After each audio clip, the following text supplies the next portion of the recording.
नमस्कार दोस्तों, Oxford vaccine के बारे में काफ़ी अच्छी खबर आई है। इसको ब्रिटेन में इमरजेंसी अप्रूवल मिल गया है और ब्रिटेन में ऑक्सफोर्ड वैक्सीन का इस्तेमाल करके अभी टीकाकरण अगले हफ्ते में शुरू हो जाएगा। तो ये काफ़ी अच्छी खबर है क्योंकि ऑक्सफोर्ड वैक्सीन के जो डोज है काफ़ी ज़्यादा मात्रा में ऑलरेडी तैयार हो रहे हैं। दुनिया के अलग अलग हिस्सों में इसके काफ़ी डोज बने हुए हैं। भारत में पुणे में सीरम इंस्टीट्यूट ने इसको कोविशील्ड नाम से बनाया है और भारत में भी इस वैक्सीन के लगभग 5 से 10 करोड़ डोज अभी तैयार है और हर महीने सीरम इंस्टीट्यूट की लगभग 5 से 10 करोड़ डोज तैयार करने की क्षमता है। तो अभी ये जो ऑक्सफोर्ड वैक्सीन है भारत में कोविशील्ड के नाम से आ रही है। तो इस वैक्सीन की एफिकेसी कितनी है, मतलब ये कितनी प्रभावी है और ये कितनी सुरक्षित है, इसके बारे में आगे हम वीडियो में चर्चा करेंगे। इसका स्टोरेज टेम्परेचर कितना है, इसका जो पहला डोज दिया जाएगा ये आधा दिया जाएगा या फुल दिया जाएगा, जो 2 डोज दिए जाएंगे इसमें कितना अंतर रखा जाएगा और एक बार वैक्सीन देने के बाद क्या पेशेंट को सीरियस इन्फेक्शन हो सकता है, इन सभी मुद्दों पर हम जो है विस्तृत चर्चा करेंगे। मैं डॉक्टर प्रशांत मोरे, आपका स्वागत है डॉक्टर पीएम चैनल पर। अभी तक आपने चैनल को सब्सक्राइब नहीं किया है तो चैनल को सब्सक्राइब कीजिए, वीडियो को लाइक कीजिए, शेयर कीजिए। आखिर तक मेरे साथ बने रहिए ताकि आपको पूरी जानकारी मिल सके। दोस्तों, हमने शुरू से जो है ऑक्सफोर्ड वैक्सीन को हमारे चैनल पे फॉलो किया है। शुरुआत में जब मई महीने पे इस पे काम शुरू हो रहा था तभी हमने इस पे वीडियो बनाया था और तब ये कहा जा रहा था कि 2020 के अंत तक ही वैक्सीन आ जाएगी। ब्रिटेन में इस वैक्सीन को जो है मंजूरी दे दी है और अगले हफ्ते से ऑक्सफोर्ड वैक्सीन का इस्तेमाल करके वहाँ टीकाकरण शुरू हो रहा है। ऑलरेडी ब्रिटेन में जो फाइज़र वैक्सीन है इसका इस्तेमाल करके टीकाकरण शुरू हुआ है। अमेरिका में फाइज़र और मॉडर्ना इन दोनों वैक्सीन का इस्तेमाल चल रहा है और फाइज़र वैक्सीन का इस्तेमाल करके दुनिया के लगभग 11 देशों में वैक्सीनेशन चल रहा है और ये देशों की संख्या बढ़ती जा रही है जो अभी वैक्सीन को अप्रूवल कर रहे हैं। तो ये काफ़ी अच्छी खबर है। यूरोपियन यूनियन ने भी जो है फाइज़र वैक्सीन को इमरजेंसी अप्रूवल दिया है। तो अभी कुछ शंकाएं लोगों के मन में है क्योंकि फाइज़र और मॉडर्ना की जो वैक्सीन है ये mRNA बेस्ड टेक्नोलॉजी पर है और ये कहा जा रहा है कि ये दोनों वैक्सीन जो है 90 से 95% इफेक्टिव है। तो ऑक्सफोर्ड वैक्सीन क्या इतनी इफेक्टिव है? शुरुआत में कहा जा रहा था कि इसकी कंबाइंड एफिकेसी जो है ये 70% है। मतलब अगर पहला डोज फुल दिया जाता है और दूसरा डोज फुल दिया जाता है तो इसकी एफिकेसी ये 62% पाएगी, 62%। और फिर जो डोज है इसका अगर पहला आधा और दूसरा फुल दिया जाता है तो इसकी एफिकेसी जो है 90%, 90% पाई गई। और इसी वजह से लोगों के मन में काफ़ी डाउट्स आ रहे थे कि ये जो ऑक्सफोर्ड वैक्सीन है मॉडर्ना और फाइज़र से कम एफिकेसियस है, ये कम प्रभावी है। लेकिन अभी जो एस्ट्राजेनेका की सीईओ पास्कल सीरियट उन्होंने कहा है कि हमने इस वैक्सीन का विनिंग फार्मूला ढूंढ लिया है। मतलब ये फार्मूला ऐसा है कि इसका इस्तेमाल करेंगे तो जो ऑक्सफोर्ड वैक्सीन है इसकी जो एफिकेसी है, इसका जो कारगर कितनी है, इसका जो परसेंटेज है, ये मॉडर्ना और फाइज़र इतना ही रहेगा। ये 90% कारगर रहेगी और मॉडर्ना फाइज़र भी 90 से 95% कारगर है। तो ये काफ़ी अच्छी बात है। तो ये विनिंग फार्मूला क्या है? तो इसमें ऐसा किया जाता है कि जो पहला डोज है ये देने के बाद दूसरा डोज 2 महीने या 3 महीने के बाद दिया जाता है। इसकी वजह से जो इम्यूनिटी बनती है ये लगभग 90% इफेक्टिव देखी गई है। तो ये काफ़ी अच्छी बात है। अभी ये कहा जा रहा है कि जो कुछ स्टडीज़ के नतीजे आ रहे थे कि पहला डोज आधा देने के बाद और दूसरा फुल देने के बाद इसकी जो इफ़ेक्टिवनेस है ये 90% पाई गई। तो क्या ये पहला डोज आधा दिया जाएगा लोगों को? तो पहला डोज जो है ये लोगों को फुल दिया जाएगा क्योंकि ये जो रिजल्ट्स आए थे ये 55 साल के कम उम्र के लोगों पे आए थे। इसकी वजह से जो वैक्सीन का पहला डोज है ये पूरा दिया जाएगा और दूसरा डोज जो है ये 3 महीने बाद दिया जाएगा। तो इसका फ़ायदा यह होगा कि इम्यूनिटी जो है, जो रोग प्रतिरोधक क्षमता है ये लगभग 90% पाई जाएगी। मतलब ये वैक्सीन 90% इफेक्टिव रहेगी। तो ये काफ़ी अच्छी बात है। अगर पहला डोज लेते हैं तो इसके बाद 2 से 3 हफ्ते में जो इम्यूनिटी बनती है ये 60 से 70% है। ठीक है। और अभी जो स्पेसिंग है, मतलब 2 डोज में जो अंतर रखा जा रहा है, इससे फ़ायदा क्या होगा कि कम समय में ज़्यादा से ज़्यादा लोगों को जो है इम्यूनाइज किया जा सकता है। अभी जो ब्रिटेन में नई स्ट्रेन पाई गई है तो ये स्ट्रेन पाए जाने से पहले ब्रिटेन में जो अस्पताल थे खाली पड़े हुए थे, मतलब केसेस काफ़ी कम हुए थे। तो अभी जो आईसीयूज़ है ब्रिटेन की पूरी फुल हो चुकी है। तो अगर पहला डोज दिया जाता है ऑक्सफोर्ड वैक्सीन का, जो कि अभी एडिक्वेट मात्रा में अवेलेबल है, तो ये जो नया स्ट्रेन का जो प्रादुर्भाव है, इसका जो फैलाव है, इसको रोका जा सकता है। और एक डोज देने के बाद दूसरा डोज 3 महीने बाद दिया जाएगा, तो कम समय में ज़्यादा से ज़्यादा पॉपुलेशन को जो है कवर किया जा सकता है।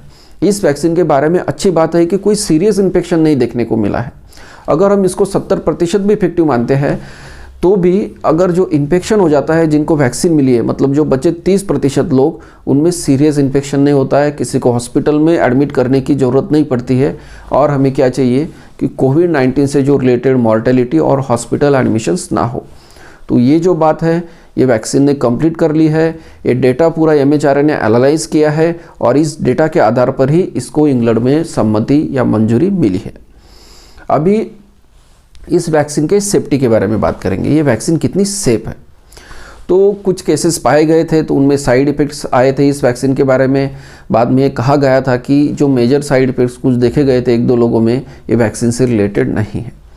अभी जो फाइज़र और मॉडर्ना की वैक्सीन आई, ये देने के बाद भी कुछ लोगों को एलर्जिक रिएक्शंस हुए थे, एनाफाइलैक्टाइड रिएक्शन हुए थे। तो कुछ साइड इफ़ेक्ट्स हर वैक्सीन के रहते हैं। पहले जो हम वैक्सीन्स लेते हैं, बच्चों को देते हैं, हम लेते हैं, उन वैक्सीन के भी साइड इफ़ेक्ट रहते हैं। तो जो नई वैक्सीन्स आएगी उनके भी कुछ साइड इफ़ेक्ट्स रहेंगे। लेकिन क्या हो रहा है कि कम समय में ज़्यादा लोगों को ये दी जा रही है, तो जो केसेस है वो लोगों के सामने निकल के आते हैं और उसको बढ़ा चढ़ा के मीडिया में पब्लिश किया जाता है, और इसकी वजह से लोगों के मन में शंकाएं पैदा होती रहती है।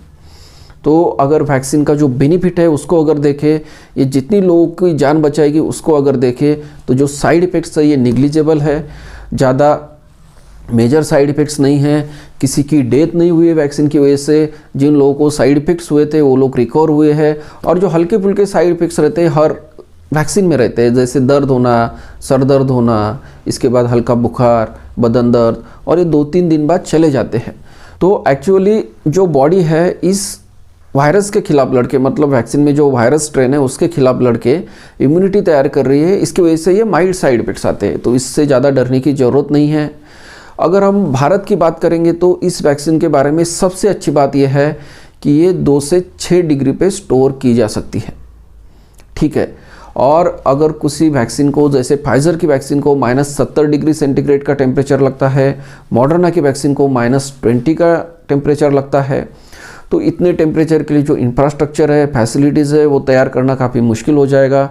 और वैक्सीन का जो रोल आउट है, टीकाकरण है, इसमें काफ़ी दिक्कत आएगी। तो ये जो दिक्कत है ऑक्सफोर्ड वैक्सीन में नहीं रहेगी। दूसरी बात, पुणे में सीरम इंस्टीट्यूट में इसके लगभग 5 से 10 करोड़ डोज ऑलरेडी तैयार है, और हर महीने इनके 8 से 10 करोड़ डोज तैयार करने की क्षमता है। अभी की हम रिसेंट की बात करें तो अभी 1 मिनट में वहाँ 5000 वायल्स फिल किए जा रहे हैं।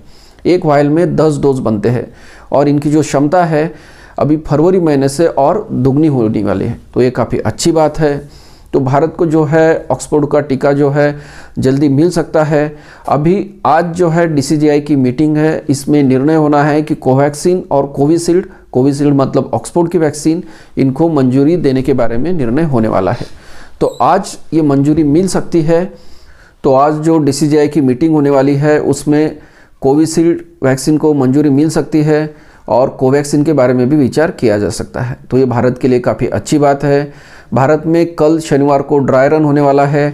पूरे भारत में हर राज्य में देखा जाएगा कि ये वैक्सीन लोगों तक जो पहुंचाने की प्रक्रिया है, जो इंफ्रास्ट्रक्चर है, स्टोरेज है, ट्रांसपोर्ट है, ये क्या सही है, इसके लिए जो कोविन ऐप तैयार किया गया है ये क्या सही तरीके से फंक्शन कर रहा है, और ये सब फुल प्रूफ पाया जाता है, तो जल्दी ही इस वैक्सीन का जो है टीकाकरण शुरू हो जाएगा। ऑक्सफोर्ड वैक्सीन के बारे में अच्छी बात है कि पूरी दुनिया में इसके करोड़ों डोज बन रहे हैं। अलग अलग जगह इसका जो है मैन्युफैक्चरिंग हो रहा है, इसका उत्पादन हो रहा है। इसके वजह से कम समय में जो है दुनिया की नीड ये कंप्लीट की जा सकती है। अगले साल लगभग 3 बिलियन इसके डोज तैयार होने वाले हैं। 2021 में इसके 300 करोड़ डोज तैयार होंगे। तो जो दुनिया की काफ़ी सारी पॉपुलेशन को जो है इस वैक्सीन से वैक्सीनेट किया जा सकता है। अगर कीमत की हम बात करेंगे तो ऑक्सफोर्ड वैक्सीन की कीमत काफ़ी कम है। इसके 2 डोज की कीमत 1000 रुपये है। पहले डोज की कीमत 500 रुपये और दूसरे डोज की जो कीमत है 500 रुपये रहेगी।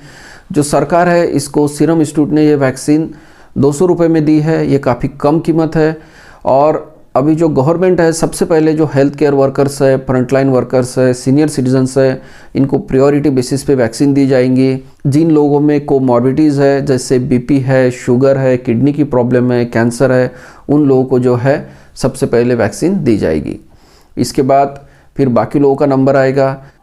अभी भारत ने इस वैक्सीन को मंजूरी देने में देरी नहीं करनी चाहिए और इसके साथ साथ दूसरे जो वैक्सीन कैंडिडेट्स है जैसे फाइज़र है, मॉडर्ना है, उनको भी भारत में लाने की तैयारी करनी चाहिए।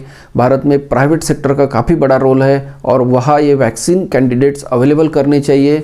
जो लोग अफोर्ड कर सकते हैं वो खरीद के ले और जो लोग अफोर्ड नहीं कर सकते हैं उनके लिए गवर्नमेंट इसका इंतज़ाम करे। इसकी वजह से जो इंफ्रास्ट्रक्चर है, हेल्थ इंफ्रास्ट्रक्चर इंडिया में मौजूद, इसका अच्छी तरह से इस्तेमाल किया जाएगा।